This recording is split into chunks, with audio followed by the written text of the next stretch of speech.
ఇక్కడ నేను చేపలు పడుతున్నాను చూడండి. చేప కూడా పడటం లేదు. మిత్రులారా నాకు చేప పడింది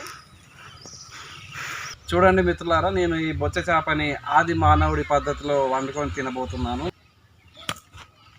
చూడండి మిత్రులారా, నేను ఆది మానవుడి పద్ధతిలో ఈ చేపని కాలుస్తున్నాను.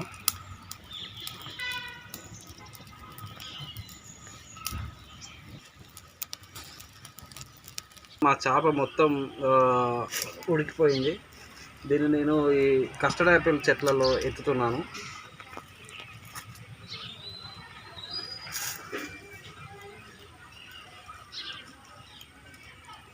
ఆది మానవుల పద్ధతిలో ఈ చేపని కాల్చిన.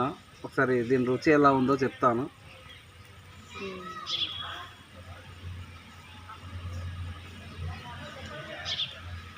దీని రుచి ఎలా ఉందంటే చాలా అద్భుతంగా ఉంది.